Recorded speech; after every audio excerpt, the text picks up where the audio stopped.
मराठी सांस्कृतिक प्रतिष्ठान आयोजित ज्ञानदेवे रचिला पाया दिमाखात संपन्न। ठाकूर संकुल कांदिवली येथे मराठी सांस्कृतिक प्रतिष्ठान येथे आयोजित ज्ञानदेवे रचिला पाया हा अशोक खरे यांच्या संकल्पनेतून साकारलेला 50 कलाकारांना घेऊन केलेला कार्यक्रम 13 पंथभवन येथे दिमाखात पार पडला। ज्ञानदेवांच्या अभंगांनी सुरुवात करून नाट्यप्रवेश, विविध नृत्ये, आपल्या गायकांनी गायलेली भावगीते, महाराष्ट्र गीत, नेमदसे सीने सारखी समूहगीते यांचा समावेश करून अखेरीस तुकारामांच्या अभंगांनी कार्यक्रमाचा कळस गाठला। छोटे सावरकर, तुरुंगातील सावरकर व माई, फुलराणी, जुलेखा अशा सरस नाट्यप्रवेशांनी प्रेक्षकांच्या मनाची विलक्षण पकड घेतली। प्रसंगी डोळेही पाणावले। आदिवासी नृत्य, दिलखेचक लावण्या, अश्विनी येना, हिरवा निसर्ग अशा बहरदार नृत्यांनी कार्यक्रमाला बहार आणली।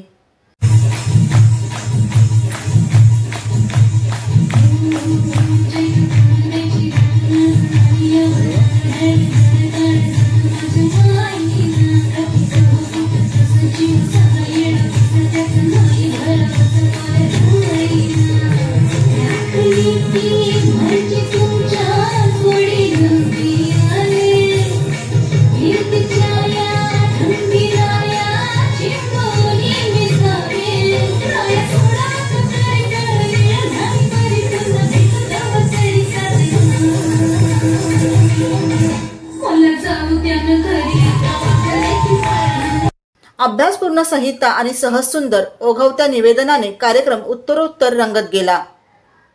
या कार्यक्रमासाठी ज्येष्ठ साहित्यिका गौरी कुलकर्णी तसेच समाजसेविका डॉक्टर अलका नाईक यांनी उपस्थित राहून सर्व कलाकारांना प्रोत्साहन दिले। डॉक्टर अलका नाईक यांनी अवयवदानाची माहिती सांगून त्याची पत्रके सर्वांना वाटली। हेमा देशमुख यांनी सर्वांचे आभार मानले। अशोक खरे आणि सर्व कलाकारांचे हार्दिक अभिनंदन करत अध्यक्ष राजन दिवे, कार्यवाह जितेन जाधव, कोषाध्यक्ष विनायक अडुरकर यांनी कार्यक्रमाची सांगता केली। ब्युरो रिपोर्ट, जनादेश।